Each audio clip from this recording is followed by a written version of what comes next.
Start this way. I am Eric Halivni, sitting with Ed Levy Jr. in Troy, Michigan on July 9th, 2018. Thank you very much. Why don't we take a step back, and if you could tell me a little bit about your family.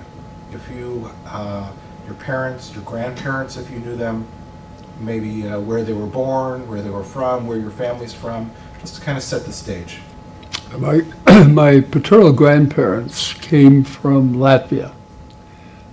First, my grandfather, when he already was married and had 4 children, and he was a peasant farmer there, and like a lot of other young Jews, when the Cossacks were at the next village impressing young Jewish men into the Tsar's army back in about 1893, he got the message, and he knew this was going to come, and so he left by himself, and I guess walked to the nearest port and got on a tramp steamer and came to America. He had some relatives in Traverse City, Michigan, which is about 250 miles northwest of here on Lake Michigan. And they sent him a railroad ticket, said, if you ever come to America, come to us, we'll help you get started, which he did. And they lent him the money to pack pedal. I don't know if you, your eyebrows are telling me you don't know about that. Pack pedaling was an old profession, I guess, or business that poor people did by loading up a backpack with all kinds of kitchen utensils and other household notions. And the pack peddler would go around to different houses, usually in rural or small town areas, knock on the door and ask the lady of the house if she could use some pots or pans or knives or whatever. And it was a very common thing. I actually remember that having been a custom in the United States from the days I was a kid. And so he did that for a couple of years, and meanwhile he began to learn English, which he didn't know a word of when he arrived in Ellis Island. And he started reading newspapers, and he discovered what was going on in Detroit. And so he decided to continue farming, but to buy a little farm northwest of Detroit. Actually, not far down the street that's right out here in front of this building, about 2 miles east of here. Made a down payment on that farm, brought his family over. He had his wife and 4 children, and they had 2 more children here in Oakland County, the last of whom was my father, who was born in 1900. And my mother's family came from Austria and Poland, and I don't know much about them because my mother's father died when he was quite young and I was less than a year old, so I never knew it. I did know my paternal grandparents, though. And so they, my grandfather, first of all, was a good farmer and a good neighbor. Secondly, he had 6 children, and he needed to earn more than he could earn on the small farmland that he had bought. So he became the village blacksmith, shoeing horses and fixing implements for the other farmers. And then he became the village teamster, hauling produce into Royal Oak, which is a nearby suburb, and Detroit for the other farmers. And it improved the quality of life in his household. Meanwhile, he became a very handy guy around the neighborhood, and as the only Jew for about 10 miles around, who never lost his deep, heavy East European accent, he became a very popular person. And later, my dad would take us out to that farmland when we lived in Detroit, and just farms where people who were still there, who were there when he was a kid, and he was treated as a returning hero. Eddie Levy, oh my God, look at that beautiful wife of yours and those children. Come on in, kids, we just baked some cookies, that kind of thing. which was an unspoken lesson about America.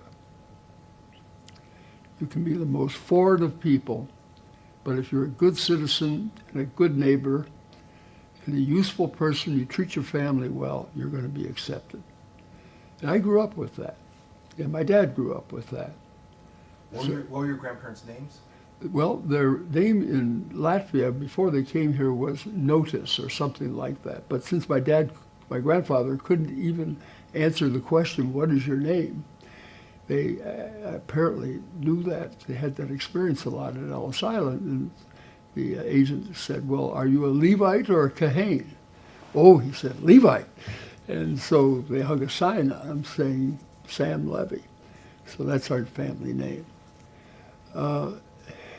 And after he learned a bit of English, and of course realized that the word Levy had another meaning in English, he decided to just keep it. So that's the beginning of our life here in America.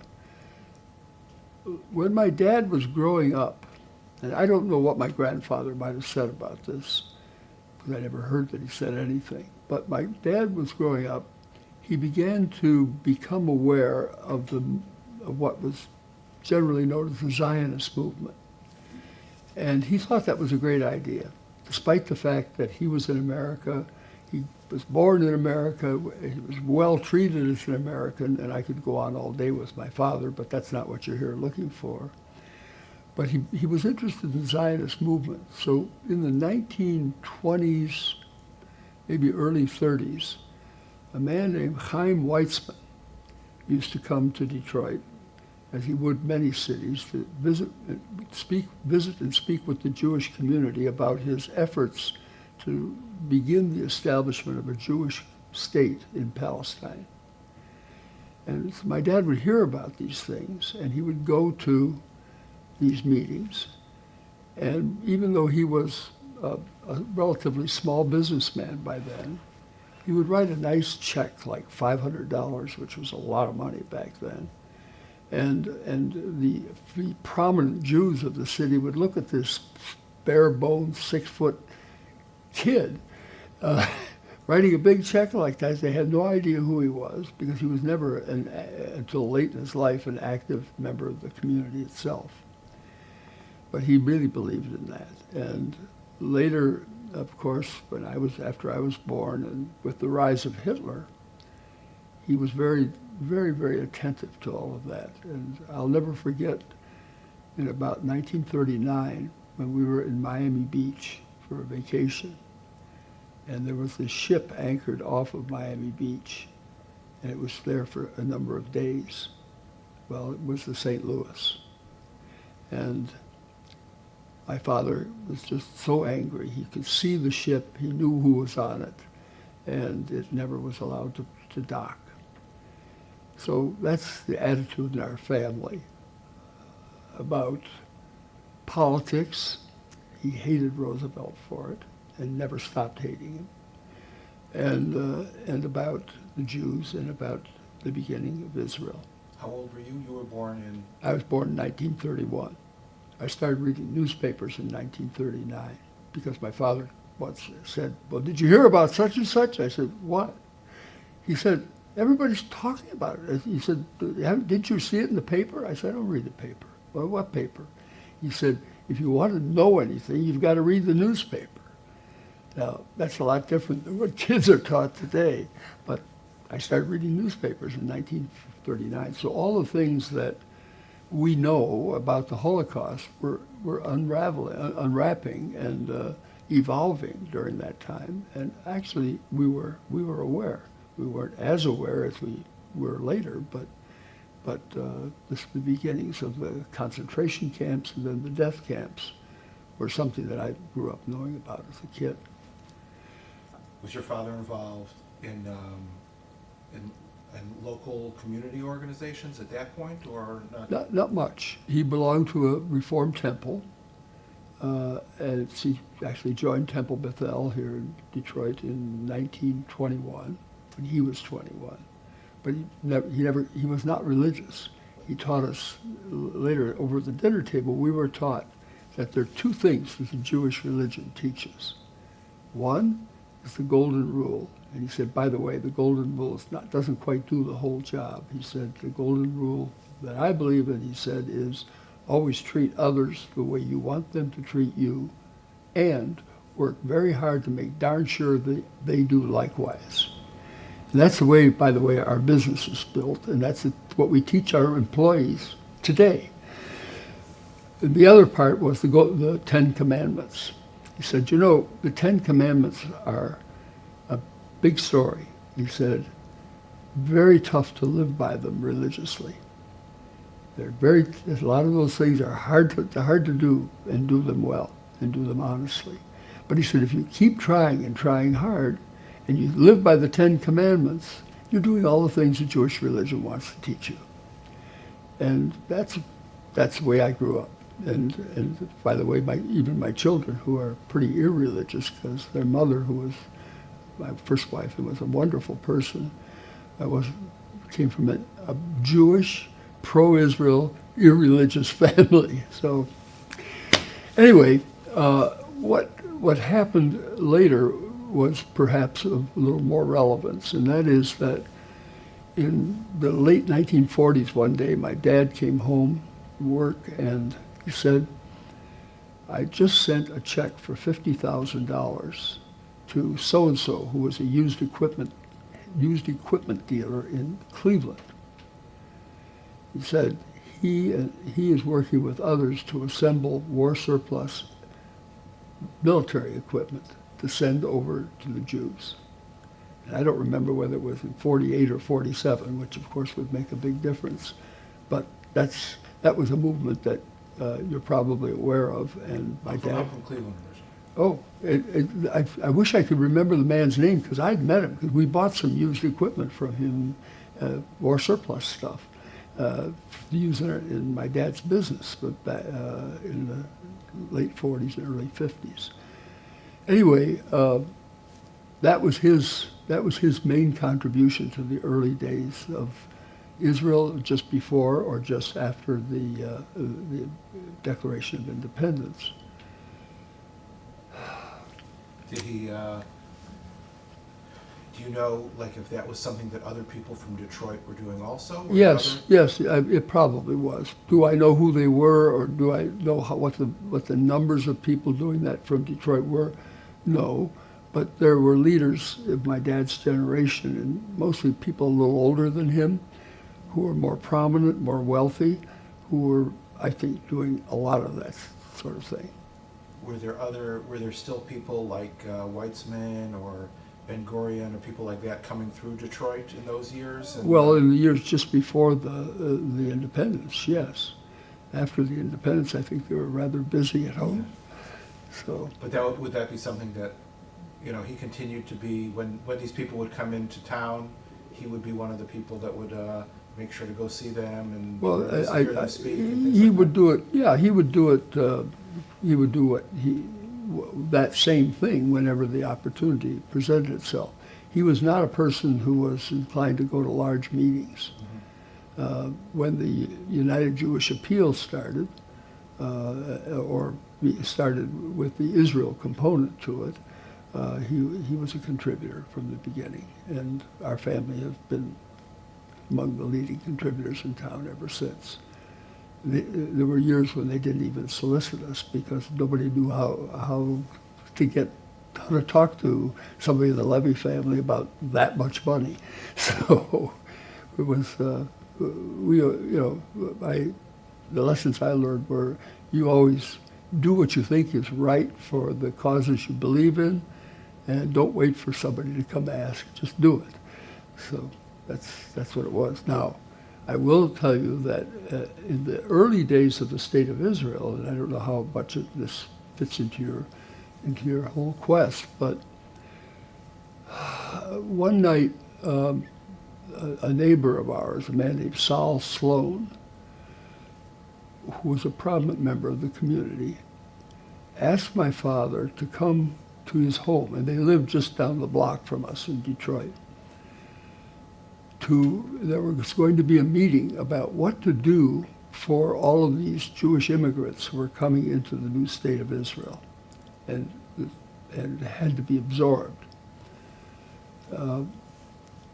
So he asked my dad to come down to go into his recreation room and meet with these other people. The other people were all very prominent Jews, and I think the man whose name is on this office was one of them, Bill Davidson.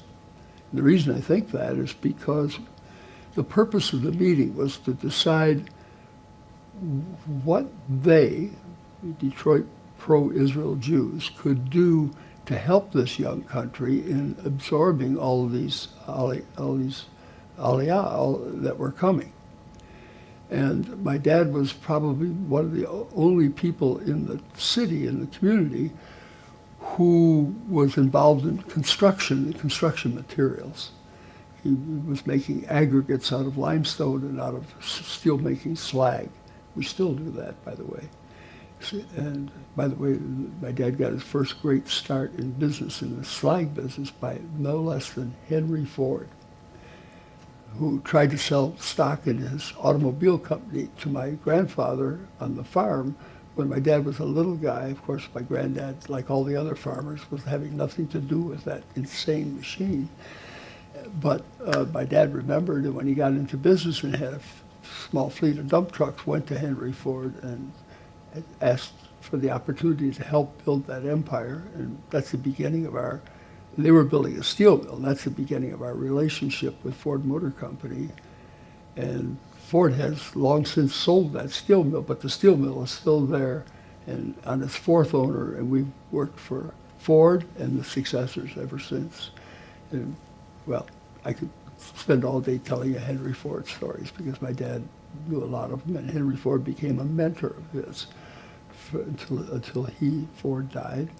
And Edsel Ford, my dad built the roads and the breakwater on Edsel Ford's estate on Lake St. Clair. And Henry Ford II was very supportive of Israel. He was a UJA contributor and built a plant in Israel, and an assembly plant for Ford. And I knew Henry Ford II, and he was a great guy. And of course, his grandson, fourth generation, William Ford Jr., Bill Ford Jr., was the chairman of the of an institution called the Henry Ford, which includes the Ford Museum, Henry Ford Museum in Greenfield Village in Dearborn. Are you familiar with that? And because of some things that we did for them when they were modernizing the place, we were invited to see it, and I took my young colleague, our third generation family company member, over to see it, and he was invited to be on the board of the Henry Ford, which was very nice. There were other Jews on the Henry Ford on the board by then, but when Bill Ford stepped down because he didn't have time anymore trying to save the company, the person he picked to be chairman of the Henry Ford was Evan Weiner, who's my cousin by marriage, who's the first non-Ford family member to ever chair that institution. So America's a great place. So anyhow. Do you know about this meeting that you were talking about in 48, whatever that might have been? Do you know the name Isidore Millstone, I.E. Millstone from St. Louis? No. Anyway, about that meeting, which I think has some relevance here. What they wanted to do was find out what they needed for construction, to absorb these people. So they got my dad to go over there in 1949 and to survey the situation, so to speak. And he did, and he decided they needed everything, of course. But more fundamentally, what they needed was an adequate supply of crushed stone to build roads with, to make concrete with, to build buildings with. And they had a number of quarries. in the country already, but the quarries were almost all owned by the subsidiary of the National Labor Union Pension Fund. I forget the name of it in Hebrew. The Histadrut, yes. They were owned by the Histadrut, and they were pretty inefficient. So my dad said, this is what they need. And he went to see Ben-Gurion and told him what he was there for. And Ben-Gurion, of course, welcomed him.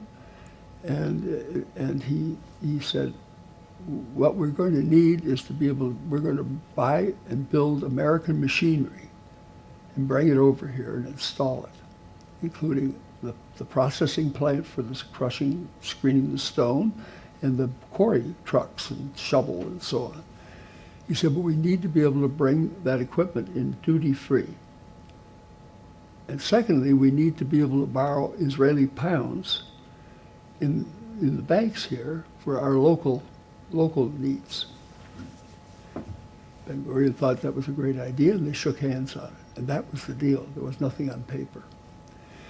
So he proceeded to go back home and go to another meeting with these same fellows that he met with down the street from home. And they put together several $1 million at the rate of, I don't know, $50,000 or $100,000 each. And they formed a corporation, and my dad oversaw the spending of that money and building the quarry and starting it up. And he spent half of his life in the years from 1949 to 1954 in Israel. And it changed his life somewhat, as you can imagine. The quarry was the major supplier of crushed stone in the country for a number of years until the deposit was exhausted. The quarry location, by the way, was about 2 miles east of the east-west runway in what was then Lydda Airport. And that constrained, unfortunately, the size of the quarry site because of the airport land was more important. But he did something that that was kind of momentous to that industry, a little bit troubling to some, hilarious to me, which was he saw that the sale of crushed stone and other bulk materials was done by the cubic meter. So if you had a truck with a dump truck with a box that held 15 cubic meters, or 10 cubic meters would be more like it for a standard truck, you'd go in and you'd be paying for 10 cubic meters of stone. But whether it was heaped up or kind of not so high depended on your relationship with the fellows in the shipping office of the quarry. So he decided to change that. He brought an American truck scale over there that measures everything exactly, right? Well, the Histadrut wasn't so happy about that at all, because they had all these little quarries and they were selling everything by the cubic meter, and he was ruining the system. And so then when they heard he was going to do that, and then he had to go get a crew of people to work in this quarry. You know, quarry work is not exactly the same as high-tech activity. So who did they send them from the labor office in Tel Aviv?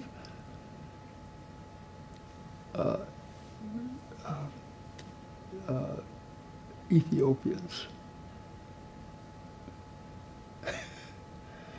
And, who came from the most backward possible world. And the idea, Yemenites or Yemenites and then Ethiopians, yeah. And the idea was, it was a joke on him. We're sending you these people that know nothing and have no skills and so on to let's see if you can operate all this modern equipment with them. Well, he found out 3 things about them. They were hard workers, 4 things. They were honest people, they learned quickly, and they were really good Jews. Of course, he proved the good Jew part very in his own inimitable way. In those days, if you wanted to fly to Israel, you'd fly to New York and then fly to Paris or some other European city and then fly from there to Israel.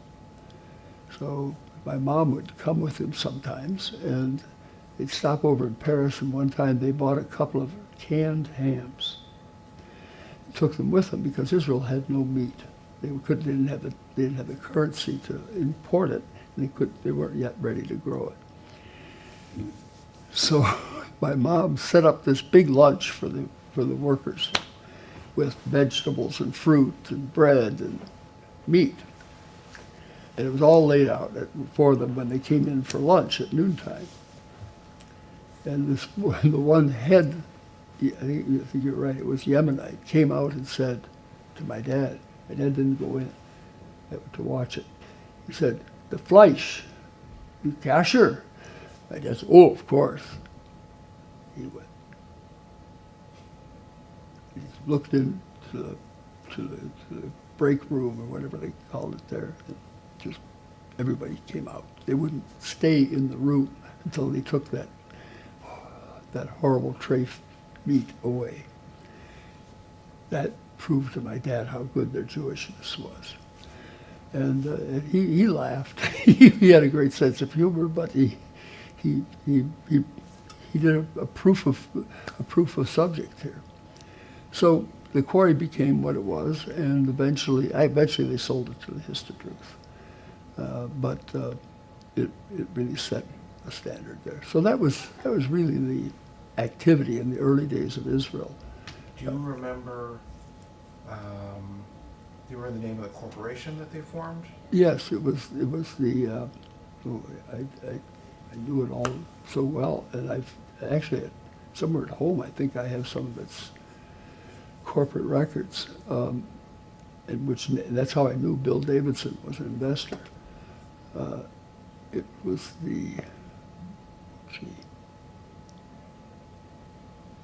I would have to get back to you to give you the name, because I normally can come right up with it, but. And when he went in '49 or whenever that was. He went in '49. Yeah. Was that his first trip to? Oh yes. Do you remember what he talked about, like what it was like, going to Palestine or Israel now, I guess, for the first time? Well, he had one comment that I always will remember. He said, that country is like a big desert. He said, but we found rocks there. He said, they've got two assets and two assets only, rocks and Jews, and they're going to win. My dad died in 1981. He should only see. Yeah. Who did he go with? Did he go by himself in '49? Yep.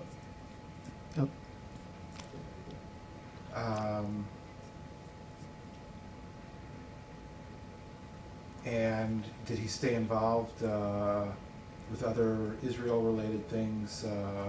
Well, afterward, sure. He was already, by that time, he was beginning to become a good contributor to the Federation. But in 1958, when AIPAC was started, because of the perceived need to have a legal lobbying organization so that you can go beyond the 20% that 501c3s are allowed to spend on politics or spend on lobbying.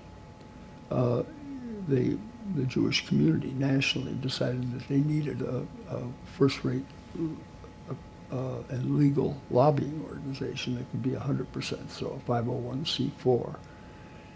And they hired a journalist, a Canadian journalist named Cy Kennan, to start it. And Mr. Kennan used to come to Detroit, and my dad would be invited by that time to come to somebody's house or apartment for the same purpose, to hear the report and write a check. And he would come home and say, the little guy from the lobby was here today. he's terrific. I wish I had more time to help him lobby, because my dad knew about lobbying, because he was early on involved in Republican Party activities, but also in lobbying for good roads legislation, because that had an impact on our business. So he joined AIPAC in about 1958. And I joined in 1965, and I've been an activist, and I'm on the board, and I've been president of the organization ever since. But that was our family activity, our family involvement in the early days of Israel. What was it like being Republican within the Jewish community? Well, certainly in the early years, in Roosevelt's. Well, but not just in Roosevelt, even afterward, Jews tended to be. I think I was brought up to believe that Jews tend to feel guilty about their success in life. It's like Jewish guilt, and therefore they would lean way over toward helping poor people, helping labor causes, and so on. Well, labor unions organized my father's employees back in 1939, Jimmy Hoffa and all the rest of them. And he learned how to live with those people and to get along with them and to develop respect, because he developed respect everywhere he went, just the way he conducted himself. But he didn't see that was the way to go, and he started out back in about 1918. He was nearly old enough to be in the Army, but he didn't. His 18th birthday didn't come. It came just 6 days before the armistice, so he never was drafted or never served. But my grandfather once said to him, according to my dad, "You are the luckiest young fellow I know, because you are a natural-born citizen of the greatest country in the world. And that means that you have to do everything you can to help keep it that way, and if possible, make it better." So my granddad, once he got his citizenship papers, a few years before what I just mentioned, being a farmer, he looked to the other farmers. They were all Republicans, so that's what he thought he should be. And he started voting Republican. What did my dad do? He was 19 years old. He walked into Republican Party headquarters in Detroit and volunteered. And he was such a superb volunteer that, asking for assignments, going out and achieving the assignment well, and then coming back and asking for what's next. They just didn't know what to do with him except to introduce him to some of the people at the top of the party. And he became a kind of a mascot of the Republican Party leaders here in Michigan early on. And he began to understand and believe what Republicans were all about. And all these stories that you hear about Republicans didn't want Jews and this and that, it was, let's put it this way, natural prejudices are what they are. But when you became a real performer in the party, the party just couldn't help but recognize you. And that's what brought along people like Max Fisher, for example. Max was far more active than my dad, though, but they knew each other. They were neighbors. So, being a Republican, we just, I grew up looking at these kids that I went to high school with and saying, they just don't get it. And so. The feelings about Roosevelt were... Oh, he hated Roosevelt. The politics, but also, was it also the Jewish, was also yes, what's going on in Europe? What he failed to do that he could have done, that he was so urgently begged to do by leaders of the Jewish community and some others, made him a pariah to my dad. So much so that when he died, my dad brought a bottle of champagne home. So. Did you have family still in Europe? No, that's one one thing that I don't share with any other Jews that I know. Whatever family was in Europe that didn't come, I never knew of. And just, there were no, and the people up in northern Michigan that gave my dad the head start, I never knew who they were. So there's no European connection. Do you remember November 29th, 1947? Sure, of course. You were... I was 16, 15 years old. November 29th, I was 16 already. My birthday's in November. Do you remember the UN vote? Oh, sure, of course I do. Sure. And I remember Harry Truman, being convinced to vote for the state of Israel, or for the partition, is what it really was. Right. And I was excited about it, of course. So I went to a high school here in Detroit, Central High School, which had a very heavy Jewish component. It was a Jewish neighborhood where it was centered. We didn't live in the same neighborhood. I lived about 5 miles away, and I had a choice of that or another high school. And I picked Central, not necessarily because it was so Jewish, but because I've learned to get along with people, kids that were Jewish or not Jewish, but because it was one of the best, academically, one of the best high schools in town. So, yeah, and the kids there were very excited about the vote in 1947, and certainly what happened in May of '48. When was the first time you went to Israel? 1951. My dad sent me there because he had made this handshake deal with Ben-Gurion, or as he put it, with the guy with the fuzzy hair. And I started working for him when I was 12 years old, and I worked for $1 a day the first year. But by the time I was 15, I was earning what the people were making that were working for him, and by the time I was 16, I was running an operation and making really nice money. So I bought my own clothes, I paid for my own school, I paid for my own college, I bought my own car, because at age 8, I told him I wanted a car. Oh, he said, that's wonderful. I love cars, and we live in a car city. I'm so happy you think about that. He said, you should have a car. He said, and I'll tell you what you do about that. You're a little guy now, and you can't do that much to make money, but you can shovel people's snow, and you can rake their leaves, and you can help clean out their garage with the neighbors. And he said, instead of spending the money you make on sodas, your mother will take you to the bank and open a savings account for you. And you'll see, when you're old enough to have a car, you'll have a car. That's when I learned about money. And when I was 16, I wrote a check for $1,650 for a brand new 1949 Ford. It was the proudest day of my life. And so that's the kind of father I had, and mother. So it was, how did I get off on that? Your first trip to Israel. So I had money, and I went to MIT when tuition was $400 a semester. And I rented an apartment with another guy for $110 a month. So one day, two of my buddies and I went to Europe together one summer.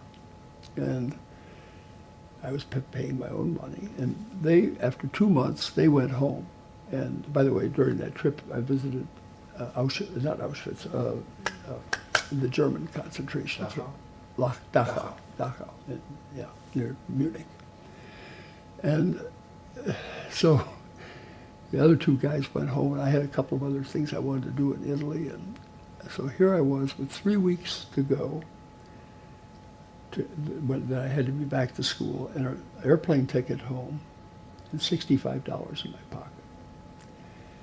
And so I was staying in pensions, and when I'd see an American girl traveling with her wealthy parents, I would get in a conversation and catch a meal off of them. And I was doing everything to get by, which is what you learn to do. One day the phone rings. I don't know how he found me, but it was my dad. How would you like to make $1,000? I said, what do I have to do? He said, well, I made that deal you know about with the guy with the fuzzy hair over in Israel to bring the machinery in duty-free, and they're welching on it. He said, they're claiming that we don't have any paper. Well, we don't have any paper. We have an understanding. He said, I want you, and he said, our manager over there is a South African Jew, and he said, he's a very nice fellow, but he's not very strong. He said, I want you to go over there, and he'll take you to the people, starting at the bottom and going up to the top. You've got to go see the old man himself. You do it. He said, you tell them you're Ed Levy, and you have a deal to bring this machinery in duty-free, because the quarry shovel and the big quarry trucks were in the Haifa port, and they weren't letting him out. So he said, you tell them that you're Ed Levy, you have this deal, and you're here to see they live up to it. I said, but I'm not the Ed Levy that made the deal. He said, you are now. And so here I was, a tall, skinny 19-year-old kid. And so I went over there, and it was quite an experience. I could spend all afternoon telling you about it. But anyway, he said, and when you get the machine released, he said, these Jews, these Sabras, they're terrific at killing Arabs. But he said, they also kill machinery. He said, you've got to teach them how to stop that. He said, you've got to show them how to operate this equipment properly, and show them how to lubricate it, and check the trucks, check the tires, check the lubricating points, and see that everything's greased properly. And first thing you'll have to do is move the machinery across the mountain to the quarry site, and you got to, you know how to load machinery so it doesn't fall off the trailers and all of that. It doesn't go under. It doesn't, clears any bridges that you have to go under, and so on. Okay, I said, what else? He said, I checked. You have to be back in school in 3 weeks. He said, that'll keep you busy, I think. I said, okay. All right. I said, so would you mind wiring me the $1,000 now? He started laughing. He was in Detroit, and I was in, I don't know where, in Italy. You didn't need a telephone to hear him. And of course, he sent the money, and I was, so I went over to Israel, and I only had to go up 2 or 3 levels. You didn't have to get up to Ben-Gurion. No, okay. no. Unfortunately, I missed that opportunity, but got the machinery out. I did all the things that I was assigned to do. I lost 30 pounds in 3 weeks, out in the 100-degree plus weather in the quarry site and all the rest. And they were too lazy to come and pick me up early in the morning, because they knew that my dad always was the person that was at work at 5 o'clock in the morning, and figured so would I be. So they gave me one of the 2 company cars, which I had bought in Detroit and had shipped over there. And they put me in the Katy Dan Hotel, which you don't even know, but you know about the Dan Hotel. That's where it was. Wow. And it was torn down. That hotel that you now see in Tel Aviv was replaced it. And no air conditioning, hot as hell. I'd take the bedclothes off the bed and put them down on the cool concrete floor so I could sleep. And in the company car they gave me, contained in the glove compartment, a .45 automatic and 2 clips of extra clips of ammunition. Because if I'm driving to work by myself, this quarry site was just about less than 5 miles from the green line. And they said, you won't have a problem, but in case some bandits or somebody comes along, do you know how to shoot? I said, yeah, I know how to shoot, because I was taught to shoot when I was a kid. And because my dad was a deer hunter, and among other things. And so he had a place up in the Upper Peninsula of Michigan, a hunting lodge. He tried to get me interested in that. But when I was a little kid, they taught me, the game warden brought some tamed fawns over to the house when my mother was making a dinner for them. And us kids would pet the fawns, and we'd feed them blueberries out of our hands when they walk with us. And I said, first you teach me to love Bambi, and now you want me to go murder him? Come on. He just shook his head. This kid is just going wrong. He's learning too much. So anyway,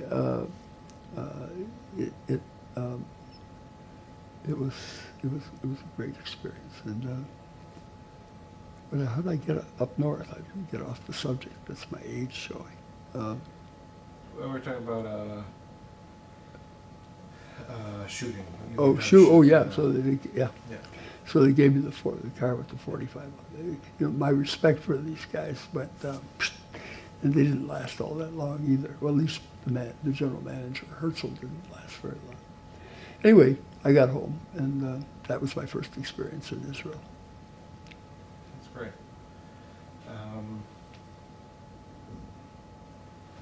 Does the name, there was an architect, Louis Kahn, I think his name was? Well, Albert Kahn. Albert Kahn? Was the original. Louis Kahn was, I think, a cousin of his or something. Albert Kahn was the architect who built much of Detroit's infrastructure, or building infrastructure. First of all, Albert Kahn was Henry Ford's favorite architect. He designed much of the Ford Rouge plant. He also designed the home of Edsel Ford and his wife out on Lake St. Clair, which my dad was called out to build the roads and the breakwater on. Henry Edsel said to him, Edward, he said, I want you to go do this. Well, I'm very honored, Mr. Ford, I'd be happy to. He said, now, Edward, you're going to be operating with an open cash register. Because there's no way to bid that job. He said, I want you to be careful. My dad said, well, thanks, Mr. Ford, but I'm sure you remember what I told your father the first day I came here, which is I always treat my customers' money more carefully than my own. He said, yep, that's why I called on you. And it resulted in a lifelong friendship between my father and Mrs. Edsel Ford, because her husband died young. And she was very much an active person in Detroit society and Detroit charities. And she had my dad on a couple of her boards. And it was like, he's the kind of guy who never had shined shoes. But she just liked him enough, and they were friends for the rest of their lives. And of course, it made it easy for Henry II. When they built Renaissance Center downtown, are you familiar with that? Well, Renaissance Center, and we're going far beyond which is what I'm here for, but Renaissance Center is on the river in the middle of downtown. It's a complex of 4 office buildings and a hotel. The hotel is 30-some stories high. Henry Ford built that, had it built, because he saw, driving from Grosse Pointe across through Detroit into Dearborn, where his office was, Henry Ford II, he saw the city dying in the early 1970s. He decided he had to do something about that. So he built this, I don't know how many hundreds of millions of dollars it cost in those dollars. He built this beautiful place, but it was isolated. And actually Ford Motor Company took up one of the 4 office buildings. And the hotel, now it's a Marriott, but it wasn't, it originally was some other national chain. And they were soliciting Detroit businessmen, particularly people that do business with Ford Motor Company, to invest in this thing. And there was one time when we got a chance to do something for Ford Motor Company, or for the Ford family, and so we invested all of $250,000 in it, which was the minimum that you could invest. My cousin, who was our chief financial officer then, immediately wrote it off as a gift because he said that thing will never make money, and it didn't. But it's still there, and it's a beautiful building, and it's now the headquarters of General Motors, of all things, the world headquarters of General Motors. But Louis Kahn. Yes. So he was a relative of this? Yeah, I never knew Louis Kahn. I knew the name, but I never knew of him much. But that name wasn't familiar to you from your father's trip in 49? No, or none of no, those, no. He was did you have information that he was an architect in Detroit? I can't remember right now, but I feel like somehow I remember hearing his name also connected to like that period of time and trying to figure out what to do. So. Now, Albert Kahn was and is a very famous architect in Detroit. He died in the 40s. Albert Kahn built, among other things, the new building, what was then the new building for the Detroit Athletic Club, which is, if you go down there to downtown, you see the building. It's one of the most beautiful examples of neo-Italianate architecture that you ever want to see, and inside's even more beautiful. And when he finished, the members were so delighted with the job he had done. They called him in, and the board did, and they said, we want to thank you for what you've done, and more than money, we would like to do something nice for you. We'd like to invite you to be a member of this club as as a complimentary initiation. And he looked at them and he said, well, that's very nice. Being a member, does that mean I can invite friends of mine to be a member? Oh, well, he said, well, if I can't do that, then I wouldn't feel comfortable being a member. I assume he would have been the only Jew at the... He would have been. He would have been the only Jew. Yeah, right. Well, there's nothing wrong with being the first Jew. The question is what... You can have somebody come after. Yeah. Max Fisher went through a number of those things. How did... I know that you're short on time, so let me just... how did this...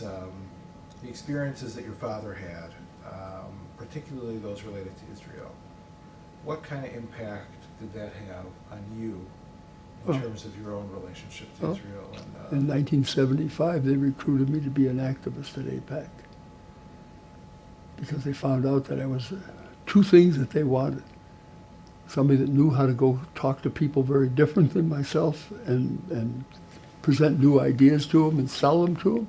And secondly, I was a Republican. And they didn't have very many of them back then. And so they hooked me, and I've been stuck ever since. And I've been in 1981, I became a board member of AIPAC. 1988, I became the president of AIPAC. And I've been on the board ever since. Presidents only are allowed two years, 1 2-year term. But it's been a great experience. I go to Washington every month for 2 days, and 2.5 days, I should say, and one of those days I spend up on the Hill lobbying. And that's what I go for. Because that's what I learned to do from my dad, lobbying for good roads legislation here in Michigan and in Washington. So life is good.